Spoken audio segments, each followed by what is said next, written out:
Salut, je reviens vers toi aujourd'hui pour un nouveau sujet. Le titre sera Flamme jumelle, répulsion, attraction, lien avec le fait de se réduire soi-même ou l'autre ou les autres. Avant de commencer, je voulais d'abord te remercier. Merci pour cette confiance, merci pour cette écoute. On est plus de 1000 à être sur ma chaîne actuellement et je trouve cela merveilleux. Et si tu veux continuer à me soutenir, si tu aimes mon travail, je t'invite à liker, à t'abonner, à partager si tu as des gens autour de toi qui pourraient entendre ces mots et qui pourraient aider à s'éveiller et à avancer plus sereinement sur son parcours d'éveil. Donc pour revenir à notre sujet aujourd'hui, sur ce parcours d'éveil alchimique par l'amour, parce que c'est par l'amour que l'on a choisi cet éveil, puisqu'il y en a plein d'autres qui existent, on parle de relations vibratoires énergétiques. Ça veut dire quoi sur un plan plus terre-à-terre?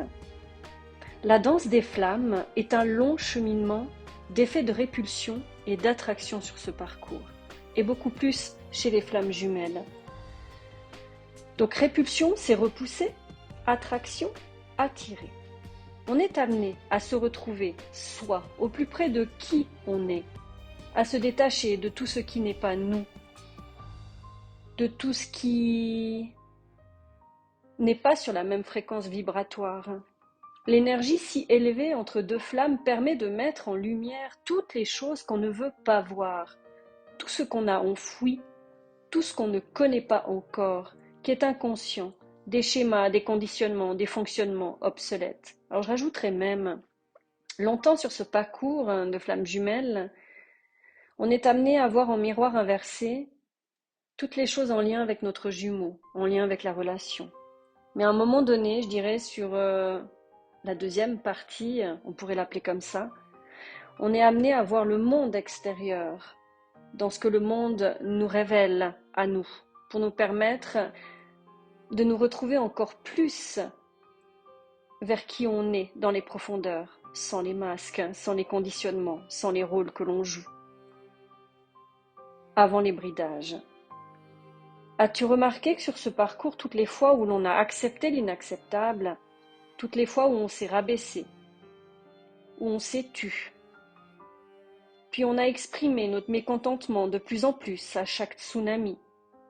Tu sais, c'est comme vivre quelque chose avec une amplification, une vitesse accélérée d'un apprentissage pour se faire sa place, pour s'affirmer, pour se positionner.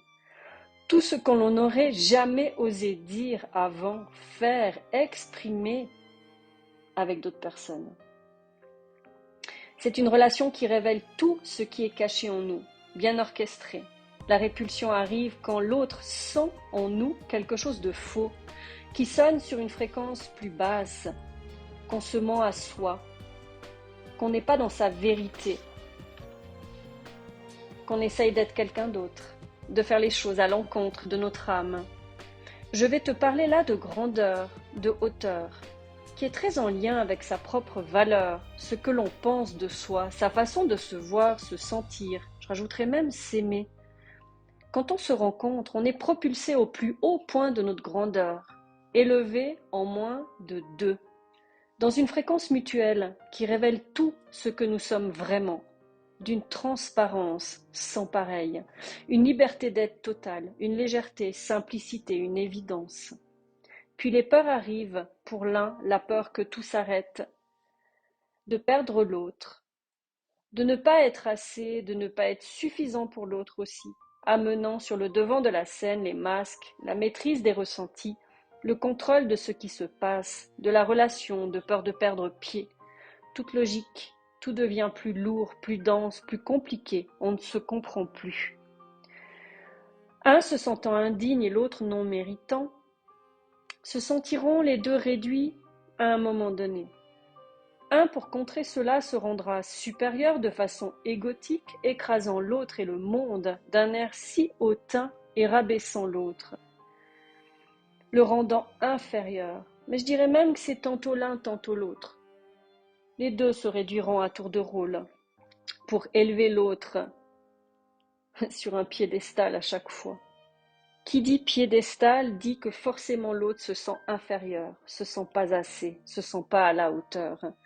Les deux sentent ces variations d'énergie, tantôt une énergie de supériorité à faire écraser les faibles en dessous, qui se défendant à coups d'humiliation pour abaisser l'autre également.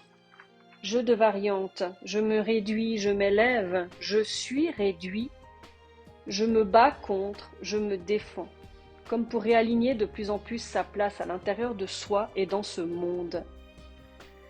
Ce qui est déroutant, c'est de sentir inconsciemment ces changements vibratoires intérieurs, ces rôles joués, ces postures prises quand un espace de soi est touché, et rappelle des fois où on a été réduit, où on s'est senti tout petit face à des gens, des situations, et parfois des postures que l'on prend soi-même, sans s'en rendre compte aussi.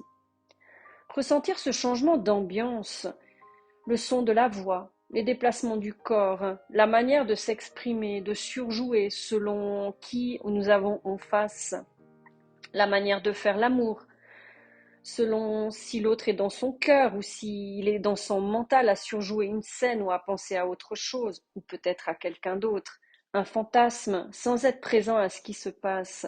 Tu sens un vide, tu as l'impression d'être seul à ce moment-là.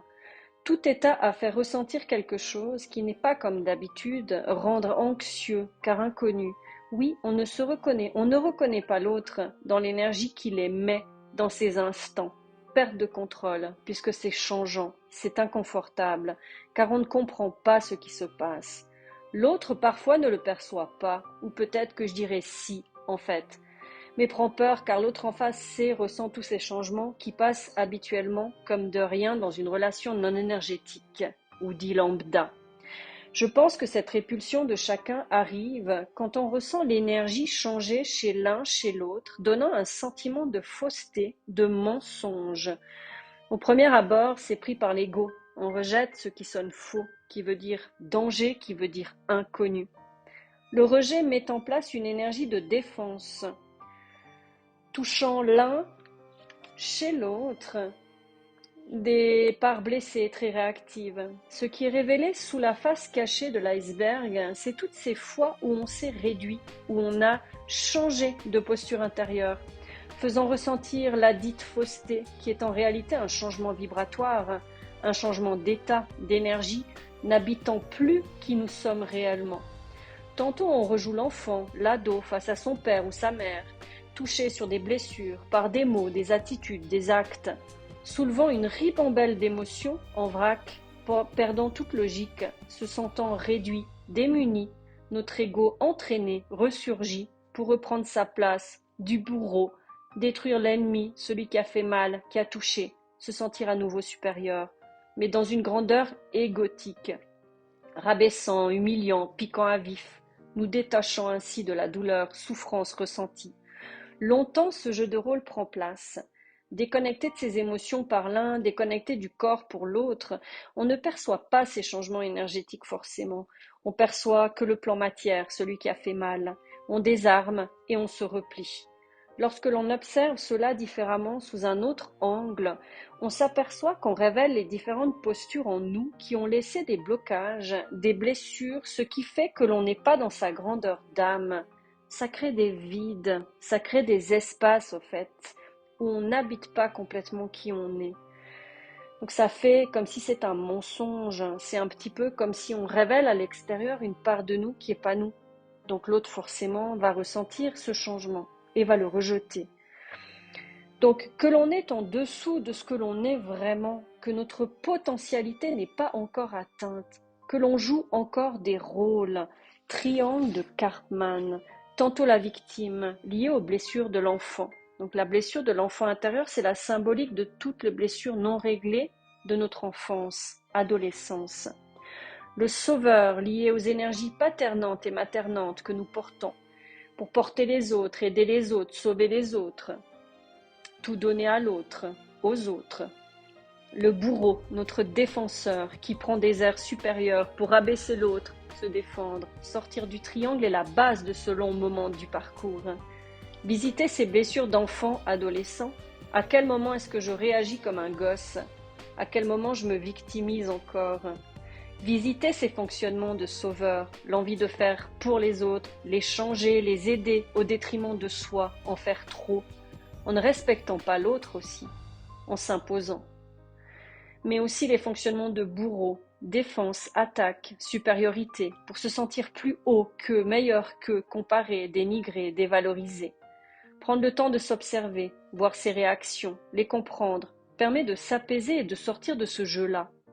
Ces trois habitent chaque personne, dans certaines sphères de vie. Pour jouer un rôle, il faut un autre acteur en face. Lorsque l'on s'apaise avec le temps, quand on se reconnecte au corps ou qu'on laisse vivre ses émotions, on ressent ces réductions en soi dans l'énergie. Soit tu sens la voix qui change, soit tu sens comme si d'un coup tu deviens tout timide. Tu ressens des choses, si c'est pas à l'intérieur de toi dans une sensation de réduction, mais tu vas sentir dans ton comportement, ton attitude quelque chose qui va changer. Donc en fait, on prend conscience, on accueille, on perçoit dans quelle situation ces parts de nous s'expriment encore. Se sentir tout petit, c'est-à-dire pas assez, que l'on donne trop à l'extérieur, qu'on se vide, qu'on s'épuise, qu'on s'énerve et qu'on prend une posture supérieure, hautaine. On peut accueillir ces cadeaux, oui, parce que c'est un cadeau. C'est des cadeaux qui sont là, grâce à l'interaction avec les autres. Ces réactions, ces schémas de défense refont surface. On les voit. On peut donc prendre conscience de ces attitudes et vides en nous. La répulsion est faite pour cela sur ce parcours, pour se sentir rejeté dans un sens. Parce que quand on est rejeté, qu'est-ce qu'on fait? On se replie sur soi-même et on va à l'intérieur de soi. Donc c'est pour plonger en nous. Ça ne se fait pas toujours. Certains plongent dans des addictions, que ce soit du sexe, des relations éphémères, alcool, fêtes, pour qu'il y ait beaucoup de monde, pour être entouré tout le temps, pour ne pas être seul, drogue, achat, etc. Pour ne pas voir cela en face.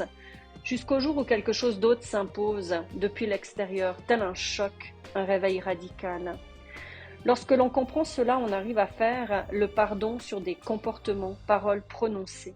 Car la prise de conscience lève le voile sur ce qui était caché, mais sur ce qui est mis en lumière ensuite, la vraie racine du problème. Cette relation est un révélateur de grandeur, pour nous amener vers qui nous sommes vraiment, retrouver nos propres valeurs profondes, permettre de se rendre compte du potentiel inné en nous, soulever ces parts de nous où on se réduit, rabaisse encore, où on ne voit pas encore notre grandeur d'âme, où l'on place les gens sur un piédestal, qu'on se compare, qu'on ne s'aime pas, qu'on n'aime pas son corps pour arriver à cette compréhension que nous sommes bien plus que ce que l'on nous a fait croire en nous bridant dans l'être et le faire. Cette valeur qui vaut de l'or, tu sais, dans le mot or, il y a O et il y a R.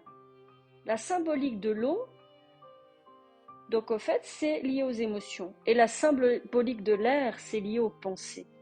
Donc en fait, c'est l'union des deux, c'est-à-dire la paix entre ces émotions qui est liée au plexus, à l'astral, à ce monde horizontal, à l'enfant intérieur, mais aussi au mental, qui est l'ego, qui est lié au cœur, mais le cœur inférieur, celui qui semble être blessé, et qui est lié aux pensées, ce qui divise, ce qui éloigne de ce que l'on est au fond. Caché, tapis, ce diamant, cette pureté, appelé ce cœur divin, le cœur supérieur, le féminin, masculin, divin, l'âme de chacun. Rechercher nos potentiels d'âme, c'est ça le divin, c'est les ramener dans ce corps, créer la vie qui nous va ensuite, pour être cette femme sacrée et cet homme sacré. Incarner ce divin, cette pureté en nous et la révéler à soi et au monde. Et dans le mot or, on va rajouter originalité, dans le mot origine, ce que nous sommes, mais dans notre unicité, originalité. Sortir de la dualité qui sépare et qui en même temps demande d'être tous pareils. Mais nous sommes tous différents. Nous ne sommes pas pareils. Alors oui, cette valeur que l'on a tous, cette grandeur d'âme, se trouve au point zéro, à la neutralité retrouvée entre ton enfant intérieur et ton ego, entre tes émotions et tes pensées. Une fois apaisé, tu retrouves ta maison, c'est-à-dire ton cœur. Tu passes du cœur inférieur, libéré de ses souffrances, de ces blessures, tu accèdes au Graal tant recherché à l'extérieur, mais qui est tapis au fond de toi, ce diamant depuis toujours, ce trésor qui est en toi et qui n'est autre que ce cœur supérieur divin qui est ton âme. Donc là-dedans se loge l'harmonie, le bonheur, la joie, la liberté d'être et l'amour véritable. Donc quand l'un et l'autre trouvent cette grandeur, il n'y a plus de répulsion, parce qu'il n'y a plus de réduction. Il n'y a plus de différence entre le trop et le pas assez, entre le piédestal et le sol, et tous les mots que tu voudrais rajouter. Il n'y a que l'attraction qui reste. Les aimants opposés s'attirent. Même âme, même source, même origine. Retour à la maison. Le parcours de flammes jumelles s'arrête, et je le répète encore. Et le parcours sacré commence pour créer la vie qui nous va à chacun. Merci pour cette écoute et à tout bientôt.